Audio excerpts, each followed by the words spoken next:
Bismillahirrahmanirrahim. Assalamualaikum warahmatullahi wabarakatuh. Bismillah, alhamdulillah, wassalatu wassalamu ala rasulillah Muhammad ibn Abdullah wa ala alihi wa sahbihi wa man wala. Subhanaka la ilma lana illa ma'allamtana innaka antal alimul hakim. Wa tub alayna innaka antat tawwabur rahim. Allahumma hdina wahdi bina waj'alna sababan liman ihtada birahmatika ya arhamar rahimin.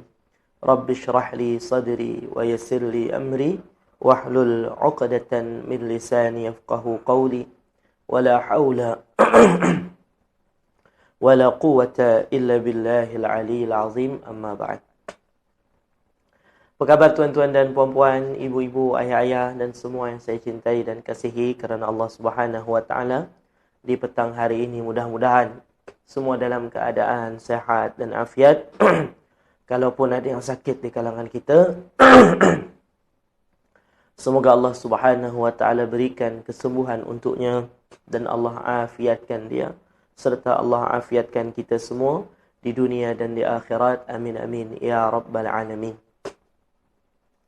Alhamdulillah, syukur pada Allah Subhanahu wa taala, di petang hari ini dapat kita bertemu kembali tuan-puan di petang hari Jumaat yang insya-Allah penuh dengan berkat ini. Di petang hari Jumaat yang oleh kebanyakan para ulama mereka mengatakan bahawa petang hari Jumaat adalah waktu yang mustajab doa.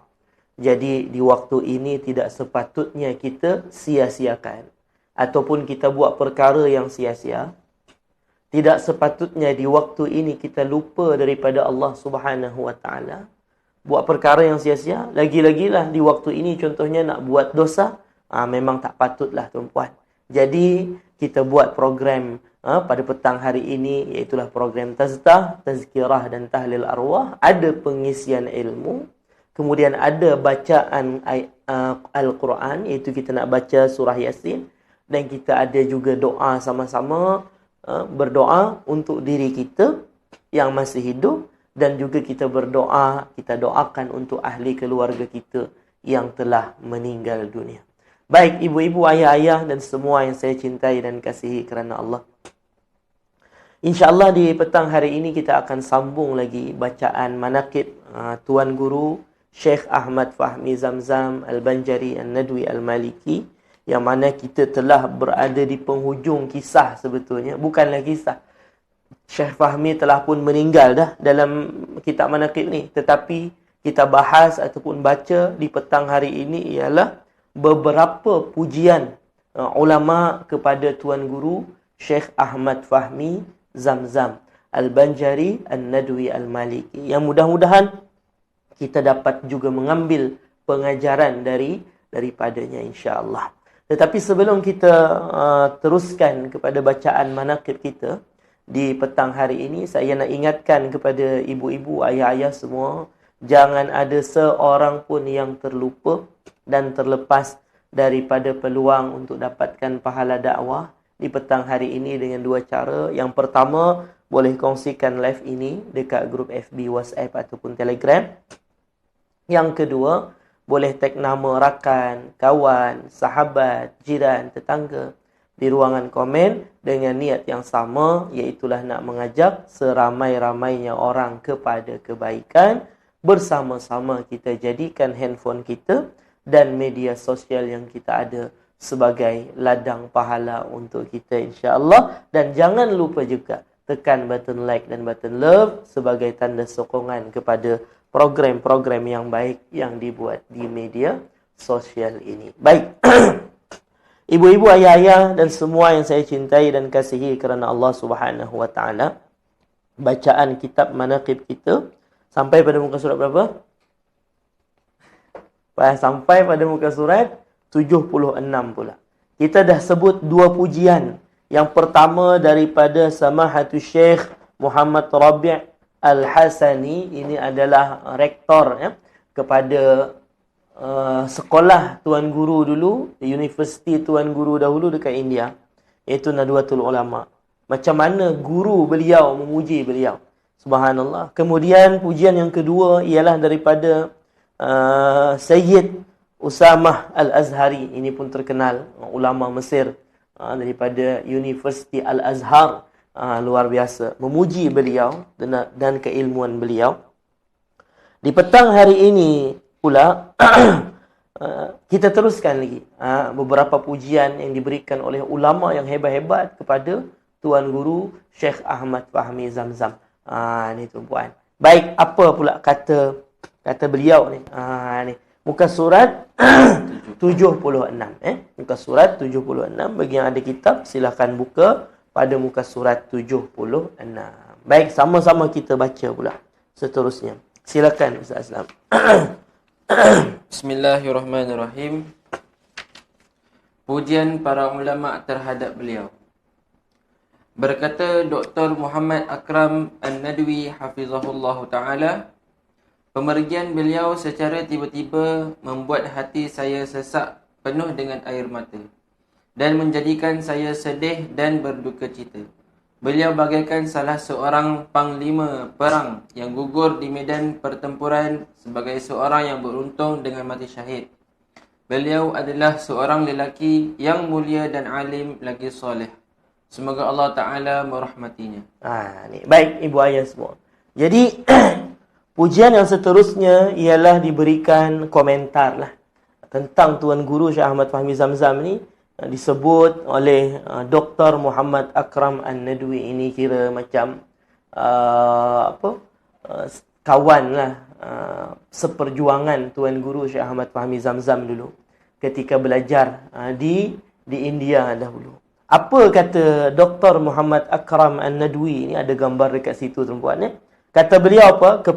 Kepergian beliau, yakni Syekh Fahmi, secara tiba-tiba membuat hati saya sesak penuh dengan air mata. Maksudnya tiba-tiba ni ialah lama tak jumpa kan. Tiba-tiba dengar kabar dah meninggal dunia. Kata beliau, membuatkan hati saya penuh sesak dengan air mata. Maksudnya apa? Rasa sedih. Sedih teramat. Sedih yang teramat sangatlah. Ni. Sedih. Ialah kita tuan-puan, kematian ulama tu dalam satu hadis sebelum ni saya dah pernah sampaikan. Mautul alim, matinya salah seorang daripada ulama, orang yang alim, itu musibatun la tujbar. Ada satu musibah yang tak dapat ditutup. Satu musibah yang tak dapat yang tak dapat dihandle. Ni satu musibah, betul-betul musibah lah. Kan? Mati seorang yang alim itu lebih ringan daripada matinya satu kampung orang yang tak ada ilmu. Satu kampung tak ada ilmu, kan? Dengan satu orang alim, yang satu kampung tadi ilmu tadi lebih ringan sebetulnya. Matinya tu, kesannya kepada umat tu lebih ringan daripada kematian seorang ulama yang banyak ilmunya. Jadi, kata beliau, saya sangat bersedih atas berita meninggalnya Tuan Guru Syekh Ahmad Fahmi Zamzam. Itu pernyataan beliau yang pertama. Yang kedua, beliau kata, beliau bagaikan salah seorang panglima perang yang gugur di medan pertempuran sebagai seorang yang beruntung dengan mati syahid. Ini Syekh Fahmi ni mati syahid, kata beliau. Sebab apa? Sebab ialah beliau mati dalam perjuangan. Mati dalam dakwah. Kan? Tu yang saya cerita sebelum ni. Ketika beliau dah teruk sakit tu tuan-puan, beliau masih lagi ada niat untuk membina pondok. Dekat sini. Kan? Subhanallah. Ni, kan? Perjuangan tu. Sampai ke akhir hayat. Bahkan ketika beliau meninggal dunia pun ada lagi beberapa perkara yang beliau cadangkan tapi tak tercapai. Artinya beliau mati dalam keadaan berniat untuk buat kebaikan. Mati dalam keadaan nak teruskan perjuangan dakwah tapi umur dah tak sampai. Itu orang mati syahid. Dalam sebuah hadis Nabi SAW sebut, man kharaja fi talabil ilmi, siapa yang keluar untuk menuntut ilmu. Samalah juga nak menyebarkan ilmu, nak berdakwah, fahuwa fi sabilillah, maka dia dikira sebagai orang yang berjuang di jalan Allah. Kalau dia meninggal pada ketika itu, maka dia dikira sebagai orang yang mati syahid. Syahid apa tuan-puan? Ni ada orang yang kadang terberi-belit dia nak faham syahid ni. Itu adalah syahid akhirat. Maksud syahid akhirat, pahala dia dapat macam orang mati syahid. Tetapi secara zahirnya, jenazah dia dimandikan juga, dikafankan, disolatkan macam orang biasa, tapi pahala dia dapat macam orang mati syahid. Ada juga orang yang dapat syahid dunia akhirat. Bukan semata-mata akhirat, dunia akhirat. Macam mana? Macam orang-orang yang mati dalam peperangan untuk memperjuangkan agama. Secara zahir dia mati, syahid, maka dia tak perlu dimandikan dan dia hanya perlu apa? Dikafankan dan disolatkan. Mandi tak payah. Dimandikan tak payah. Orang yang mati syahid dunia akhirat ni, pahala mati syahid dapat, dan pengurusan jenazahnya pun macam orang yang mati syahid. Ada juga orang yang hanya dapat, orang kata apa? Syahid dunia. Maksud syahid dunia ni apa? Dipandang orang macam mati syahid. Tetapi pahala syahid tak dapat. Pahala mati syahid tak dapat. Kenapa? Berperang bukan atas dasar nak menegakkan, nak meninggikan agama Allah, tetapi semata-mata pujian. Walaupun orang uruskan jenazahnya macam orang mati syahid, tetapi dia tak dapat pahala apa? Sebab tersalah niat. Pahala syahid tak dapat. Walaupun pengurusan jenazahnya macam orang mati syahid. Ni tuan-puan, itu. Jadi Syekh Dr. Akram, Muhammad Akram An-Nadwi ni kata, beliau ni orang yang mati syahid. Kenapa? Karena mati dalam perjuangan menyebarkan ilmu. Ni mati, samalah juga orang yang mati dalam perjuangan untuk menuntut ilmu. Sebab tu kita elok tuan-puan, dalam hidup kita ni, kalau boleh kita berniat nak menuntut ilmu sampai bila? Sampai mati. Tuntut ilmu sampai mati. Supaya kita mati dalam keadaan kita niat untuk menuntut ilmu, mati dapat pahala orang yang mati dalam syahid. Ni baik, itu yang kedua. Yang ketiga, Syekh Akram An-Nadwi ni menyatakan, ini pengalaman beliau ketika orang kata semasa sama-sama belajarlah. Beliau adalah seorang lelaki yang mulia dan alim lagi saleh. Ni kata Syekh, kata Dr. Akram An-Nadwi. Kata beliau, ni orang hebat, lelaki yang mulia, yang alim, banyak ilmu, kemudian yang saleh. Kenapa mulia? Karena bertakwa kepada Allah. Kenapa alim? Ialah orang yang menuntut ilmu, banyak ilmunya, alim. Kemudian orang yang saleh. Kenapa saleh? Orang saleh itu macam mana tuan-tuan? Orang yang menjaga hubungan dia dengan Allah dan dia jaga hubungan dia dengan sesama manusia, itu baru layak disebut dengan orang yang saleh. Lelaki yang saleh, perempuan yang saleh. Macam mana? Hubungan dia dengan Allah baik, dan hubungan dia dengan sesama manusia pun baik. Itu saleh.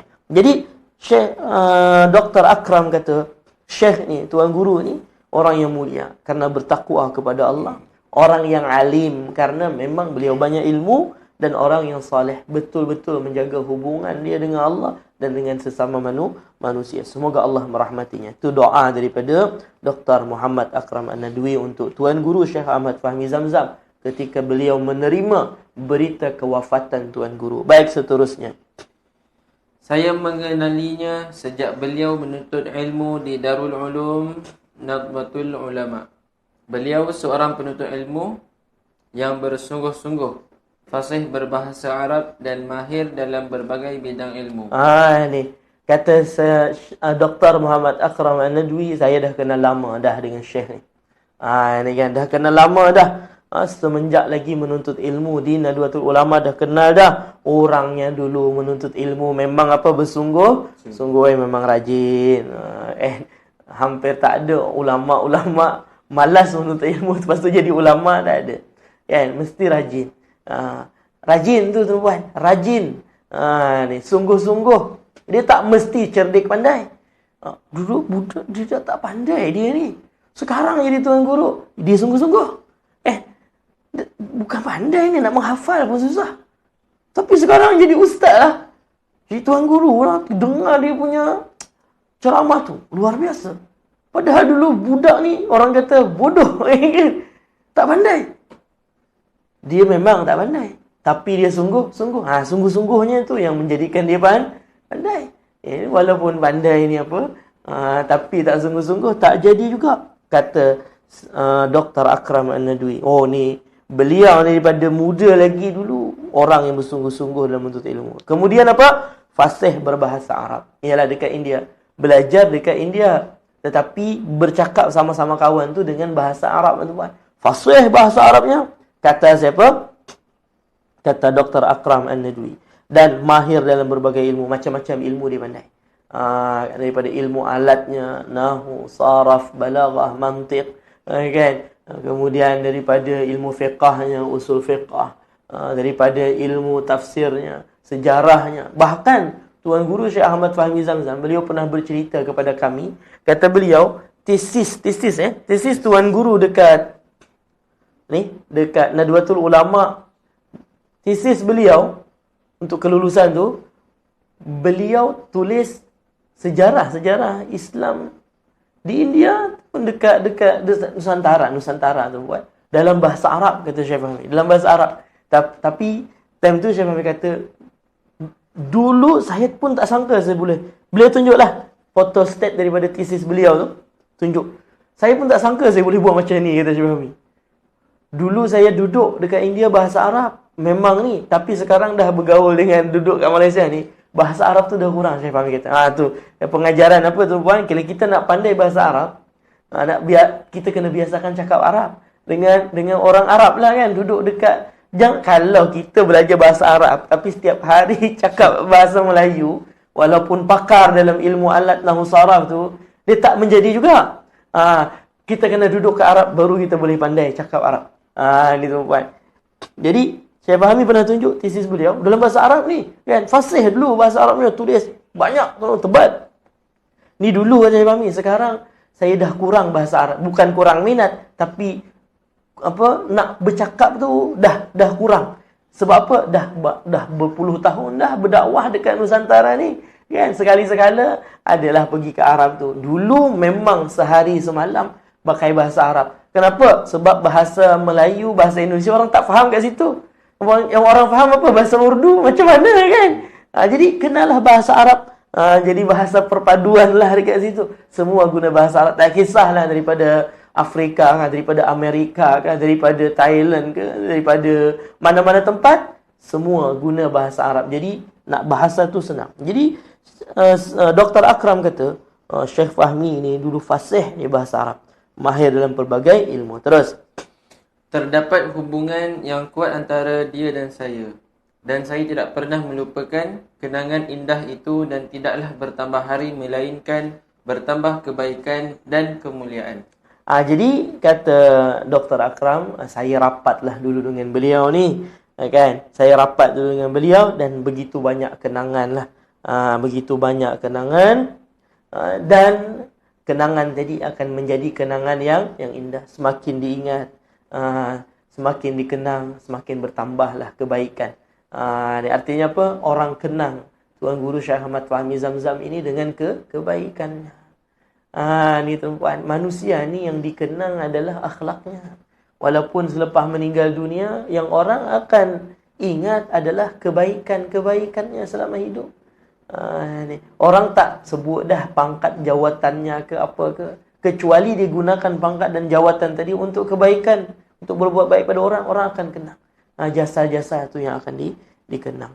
Baik ibu-ibu, ayah-ayah dan semua yang saya cintai dan kasihi kerana Allah Subhanahu wa ta'ala. Baik, setakat itulah dulu. Satu cukup lah. Kita nak bagi jimat. Dia tak nak banyak-banyak, nanti cepat sangat khatam kan. Kita nak kitab lain tak sedia lagi, yang mana? Cukup satu tu dulu tuan-puan. InsyaAllah mudah-mudahan kita dapat mengambil pengajaran daripada bacaan manaqib di petang hari ini, dan kita dapat keberkatan daripada Tuan Guru Syekh Ahmad Fahmi Zamzam. Amin amin ya rabbal alamin.